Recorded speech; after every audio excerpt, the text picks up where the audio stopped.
Yeah, so welcome everyone. Thank you ever so much for coming. For those of you for whom this is your first event, firstly, a very warm welcome. We're the Oxford Hayek Society. We've been established since 1983, and during term time we run speaker events such as these and discussion groups, all in the aim of promoting free markets and free societies, and having a wider discussion about the ideas of the classical liberal tradition in the style of our namesake, F.A. Hayek. Tonight, we're delighted to welcome a very distinguished speaker. This is an event that I've been really looking forward to ever since I became president and was very keen to organise, so I'm so pleased that we've managed to bring it together. I'm delighted to welcome Aria Babu, who is a board member at Liberal Reform. When she first joined the Liberal Democrats aged 15, she's always been sort of an enthusiastic campaigner for free markets. On that wing of the Liberal Democrats. And going on to university, she founded the UCL Liberal Democrats, has held various positions in the executives on the executive board of the Young Liberals, and has interned at the Adam Smith Institute and is now a Communications Analyst at Public First. So that's a huge Wikipedia article that's ready for the making once this video goes up. We're delighted to be talking tonight about whether the Liberal Democrats are still pro-market. But without further ado, Aria, thank you. All right. So when I first had the sort of like title of the talk presented to me, my initial reaction was like, lol, no, like obviously not. The Lib Dems aren't pro-market. And then like I sat and thought about it and thought about some of the things I would say, and was very ready to build a case about how like the Lib Dems are not pro-market, the Tories are not pro-market, nobody is pro-market, and you guys as libertarians should become like single issue cannabis legalization voters, because that's the only way you can have any impact at all, because that's how far to the left the Overton window has shifted. But like upon further reflection, I actually think that's probably a waste of everyone's time, and that would be funny. I probably don't want to hear that. So instead, I think it's worth talking about the actual free market credentials that the Lib Dems do have. And unfortunately, you can't talk about the Lib Dems without talking about them in the context of the Conservatives and the Labour parties. So, like, Labour are obviously not pro-market. Like, I think the least pro-market thing you can do is probably nationalisation. Like, it's a very much like the government owns something and centrally controls it kind of move. And Labour are like a big fans of nationalisation. They want to nationalise BT, they want to nationalise the rails, they want to nationalise 10% of every large company, however that's defined according to their manifesto. And the Conservatives are apparently against that sort of thing, except for the fact that last week they nationalised Northern Rail, which isn't very pro-market of them, but also like it's not a new move for them either. They did the same thing in 2018 under Theresa May. They also just out of the blue decided to nationalise, I think it was East Coast Rail at the time. Another very not pro-market thing to do, I think, is to decide to prop up and bail out failing companies. Every time a steel works or any kind of manufacturing thing goes out of business, the Labour Party is always talking about how we should prop it up or nationalise it or do something in order to, something businesses, something jobs, something manufacturing. And then suddenly, like, Flybe goes under, I think it's pronounced Flybe, and Johnson is, first of all, on television saying, obviously they're not going to bail out an airline. That seems like a silly thing to do, especially with all their green targets. And then a few hours later, it's like, oh, by the way, we're bailing out Flybe. I'm not going to pretend that the Lib Dems have been right on all of these nationalisations and they've been right on all of these bailouts, but it was very encouraging to see that when Johnson talked about Flybe, the Lib Dems' immediate gut reaction was a sort of pro-market one, and they said that like we think these flight light paths are important, but if Flybe cannot make them profitable, then they are not the business to run them. It was nice to see that was our immediate statement. No other reactions. There are also sort of left-wing ways of being pro-market. I think those were like the right-wing, like economic ways of being pro-market. But on the left-wing ways of being pro-market, I think Lib Dems are actually very, very sound on like all of those things. I think immigration is a really good example of that. The Lib Dems are quite clearly like one of the most pro-immigration parties. I say probably the most pro-immigration party in British politics operating currently. We're also the most pro-drug legalization, which is a pretty like left-wing free market way of going about things. And I think those are also important considerations to not completely like write off when you're looking at the other more economic stuff. And then there's the coalition. I think the narrative that gets told about the coalition quite often from people who are even a little bit pro-Lib Dem is that they curbed the worst excesses of the Conservatives. And like on things like benefit sanctions, I think that is mostly true. But there are also like major liberalisations that the coalition government did that were not Conservative things, but Lib Dem things. So Royal Mail privatisation was a Lib Dem policy that they had to argue to get done, and that's a major like pro-market move that we did. Another like thing was I think probably the biggest thing that the coalition government did was they raised the personal tax allowance, which is, it's a tax cut to basically everyone in the country. A Lib Dem move, they had to argue for it, but they got it delivered. Another thing is that like one of the biggest deregulations that small businesses have faced in this country was probably the raising of the audit threshold, which is something that Ed Davey implemented. Hopefully he'll be our next leader. And he was seemed quite pleased to do that. And then when it came to austerity, we were, for the most part, enthusiastic participants in the project. We were very much part of the coalition, especially at the beginning. We campaigned on a manifesto that essentially promised it, even if we didn't promise it to the same extent that the Conservatives did. And after the Lib Dems left the coalition, the Conservatives very quickly went back on a lot of that austerity stuff. Theresa May was a slightly more spendthrift leader, especially after she won her election. And Boris Johnson seems to be basically fiscally completely profligate. He's promised a lot of spending on the NHS, on major infrastructure projects. And Jo Swinson admittedly was on television saying that she regretted austerity, but I think if you look at the manifestos side by side in black and white, no spin, the Conservatives had a much higher spend manifesto going into the election than the Lib Dems did. And I think you could say that, well, yes, but the Conservatives weren't planning on increasing taxes, whereas the Lib Dems will. I would argue that the Conservatives probably will increase taxes in some way, shape or form. They will either do a sneaky tax, in the sense they'll do a digital services tax, or something that is quite expensive to people but feels very removed from them, so they can keep their manifesto pledge of not hiking taxes on people. Or they will just borrow and they will make it next government's problem. They'll yeet it off to the next people in charge. So even though the Lib Dems were promising tax increases, the fact that they were promising lower spending, I think overall means that they were probably had a more austerity kind of manifesto promise. It sounds like I'm sort of trying to make the case that the Lib Dems are secretly a libertarian party with social democrat branding. I don't want to lie and say that's the case. We still want to tax your sugar, and we don't want to let you build any houses where you want to build houses, and we're worried about what you might say online. We haven't come out exactly with what we're saying about it, but we definitely worried about that kind of thing. And we want to keep throwing money at the NHS. All of those things are true about the Lib Dems, but they are also true about everyone else too.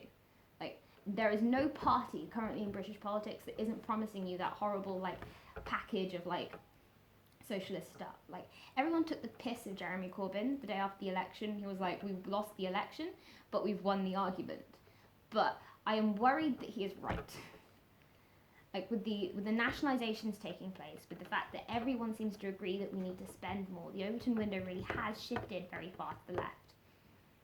And we probably need more libertarians in politics now. And it looks like if you are sort of libertarian minded and you're thinking about getting in politics, it looks like a really party politics. It seems like a really dire set of propositions because there doesn't really seem to be anyone on side. But I want to argue that you should get involved, and that the Lib Dems might be a decent home for you if that's what you're thinking. So at our most recent conference, this was when our sugar tax policy was passed.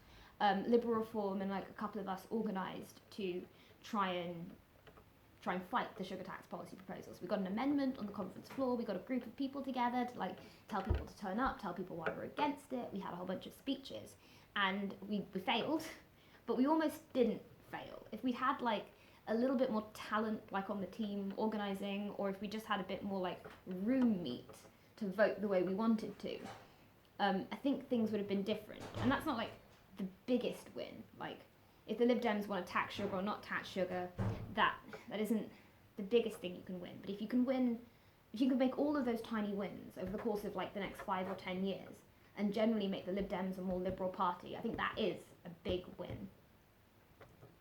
So yeah, maybe join the Lib Dems. Yeah. Perfect. Thank you. I'll start with a few chaired questions, if that's okay, before we'll open it up to the floor. I guess no discussion about the Lib Dems being pro-market or not being pro-market can really avoid the question of whatever happened to the Orange Book.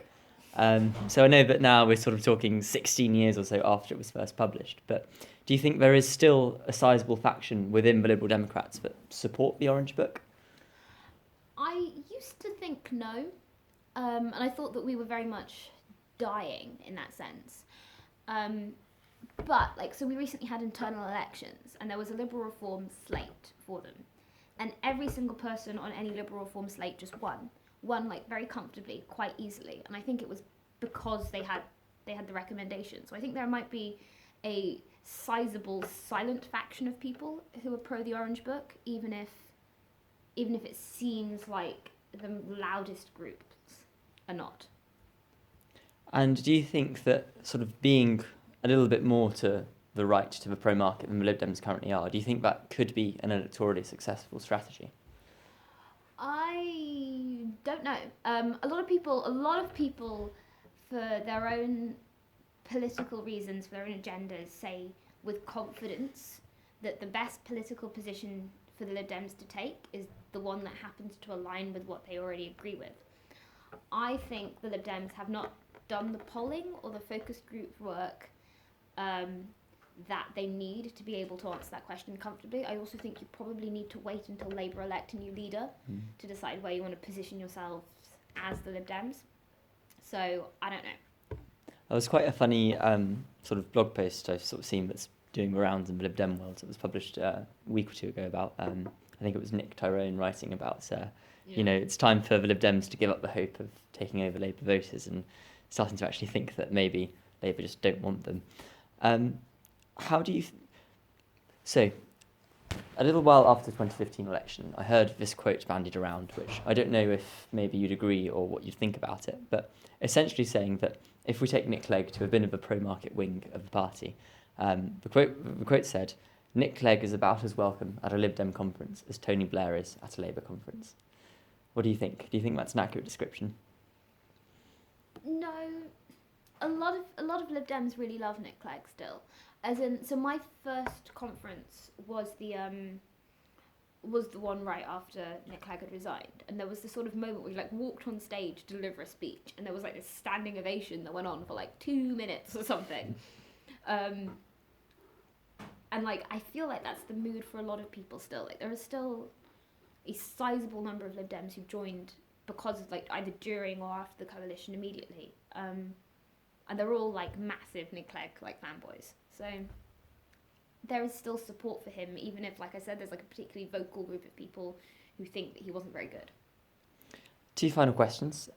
So number one, another sort of unavoidable question. When we talk about classical liberals and sort of the way that they voted during the referendum, we know it certainly wasn't sort of everyone was pro-Leave, but there were definitely sort of a lot of classical liberals that were pro-Leave and thought that it would be best if the United Kingdom left the European Union. And of course, that's very much at odds with what the Liberal Democrats were saying. And there's a lot of classical liberals, I think, that while they may have been willing to entertain the Liberal Democrats before the referendum, ever since then, the question of Brexit, of Europe, has essentially put them off. Do you think that's a fair characterisation? Is there anything that the Lib Dems could do to win back those classical liberals? I don't know if you can electorally win them back other than just hoping that the Brexit thing is over with. But on that, because I noticed after I'd written out what I wanted to say, I hadn't mentioned Brexit at all. And I guess I want to say that my take on it is that I think there is a coherent free market case for either way. Like I think if you believe roughly what I believe, you could fall very much either way on the question of the EU, and it's all really a question of how confident you are. Like if you are very confident that like the kinds of people who are running the Leave campaign were going to be in charge and going to get the kind of Brexit that they were saying they were going to get done, then like 100% you should have voted Leave. If you're a bit cautious and afraid of like the more like anti-immigration protectionist stuff, then it made sense to vote Remain. And it was really just a question of how you predicted things were going to go. So on that basis, I think Brexit has been terrible by like dividing free marketeers like very coherently into two halves of people who feel tribally identify with one side of the Brexit debate without having very different beliefs about how the world works and what like a good trade policy is. So hopefully, I think we can win them back just by Brexit like no longer being that relevant to people anymore. I don't think we can win them back by saying, "Oh no, you were right." Yeah. I think that makes sort of sense. And very last question: who's your pick for future party leader? Davey, I'm not happy about it. What's the not happy for? I just think he's okay. He's fine. He'll do. Cool. Well, I'll open it up to the audience. Thanks. Should we start? Yeah. Sure. So, imagine the Lib Dems go into coalition with a party. Is there any of the two parties you'd like to see them go into coalition with? I mean, obviously, right? Like, obviously, I prefer the Conservatives. I hate Labour. But I mean, in a more tactical sense, do you think would a Conservative party tempered by Liberals versus a Labour party tempered by Liberals? Do you think the Conservative Party in that regard would get far more done in terms of what you would like to see happen? Yeah, I prefer that. Sure. Cool. Tom. Liberal Democrats are a party of two halves, historically separate parties. Do those two halves really belong together? Because I look at the political system now and it seems to cut ideological groups in half and put them in separate parties a lot. So the Social Democrat half of the Lib Dems seem to belong to with the Blairite wing of Labour, and the other half of the Liberals, our half, perhaps sort of belong with the economically liberal half of the Conservatives. So do these two belong together, or does there need to be a reorganisation of how these people are aligned? Well, you can break people down like.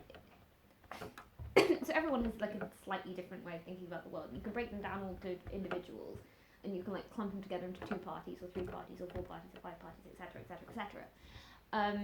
Like whatever happens, people have to build coalitions in order to govern and win voters over. I don't think it really matters. Obviously, I have a preferred coalition that steals a bit from the Conservatives, a bit from the Lib Dems, and like a bit from Labour, like the Blairite people.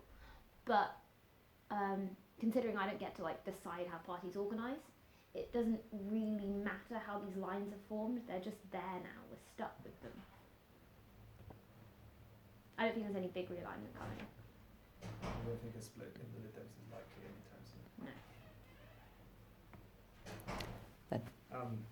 Sorry, we had Mark Packin yesterday talk about his core vote strategy and us trying to win elections. We'll see. Do you think that free market liberals provide a way for Lib Dems to become more popular and actually gain power in the future? Or do you think that tacking to the left slightly might help us? So, I work, so like, for full disclosure, this is sort of a pitch for my company, what I'm about to like, because I'm a full-time shill for Public First. So we do focus groups, and we did some of the focus groups for the Conservatives this election. And my boss wrote the Tory manifesto and stuff, so I'm a big believer in opinion research. I think you cannot answer questions like that without having done the work you need to. And if I were to answer you, I would be making a very idle guess based on no research, because nobody has paid us to answer that question yet. I can't afford to pay. No, but you can, if you manage to get Mark Pack in a room, like, you can tell him to pay for some focus groups. He was here yesterday, sorry. Did he say anything on the subject when he was there?